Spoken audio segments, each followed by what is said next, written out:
देखो कारगिल विजय दिवस भारत वर्षर विजय गाथा को बखाणीबा और सचेतन करेबा ये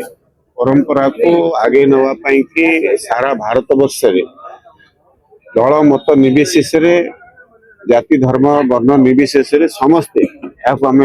पालन करुँ कहीं आम जाचे कारगिल विजय दिवस एक सहज विजय नाला कहीं लद्दाख रे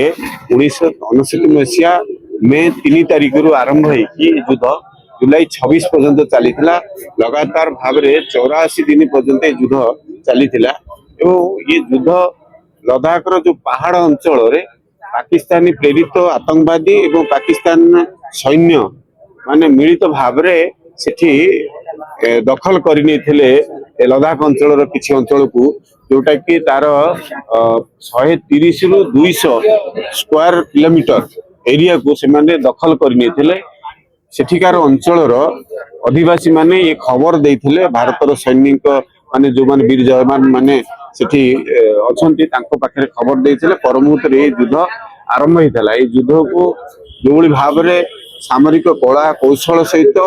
एवं पारंपरिक कला कौशल सहित भारत वर्षर विभिन्न से समय बोफर्स कमांड कथा हो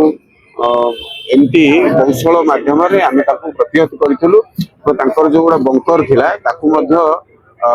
बंकर को आम भांगिकी सैनिक मान निहत कराइला कहीं से पहाड़र हजार हजार मीटर ऊपर थिले आम तले थिलु एवं से युद्ध को विजय करने भारी कष्ट थिला से तो 84 दिन ऊर्ध्व समय लगिगला और ता सहित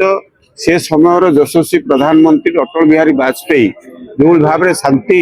वार्ता नहीं कि लाहौर को बस जोगे जाइए आपण माने जानी से समय शांति प्रतिष्ठा आने जम्मू काश्मीर समस्या को समाधान करने दुई देश जो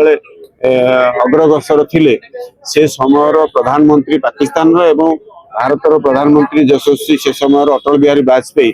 उभय मिलित भाव प्रयास करुवा बेले आम मैंने समस्ते जाचे पाकिस्तान रे जो भाव में आर्मी शक्ति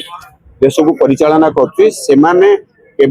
चाहू नथिले सेमाने चाहूले भारतर विशृंखला से दृष्टि ये भाया रचई पर मुहूर्त ये विजय को जो भाव में विजय करागला से विजय को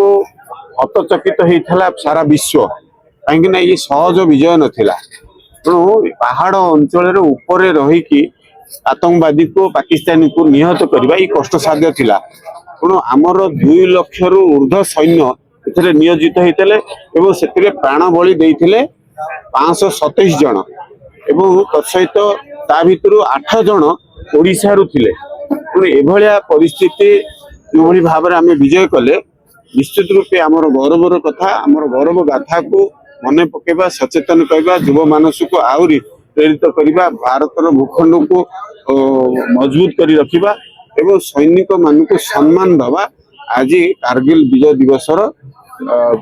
दिवस को आम पालन करूँ से जो मैंने निहत होती बलिदान देती श्रद्धांजलि प्रति जनइबा परिवार को श्रद्धार सहित सम्मान दवा एवं भारतर वर्तमान जो माने बॉर्डर अच्छा 50 डिग्री माइनस रे अच्छा 50 डिग्री प्लस रे रही आमको सुरक्षा जोगवा मनोबल को दृढ़ करवा प्रति सम्मान जनइबा ये कारगिल विजय दिवस उद्देश्य तेणु ये जाति धर्म वर्ण निर्विशेष दल मत निर्विशेष आम आपको बहु उत्साह सहित पालन करुचु एवं सचेतनता जागृत करूँ।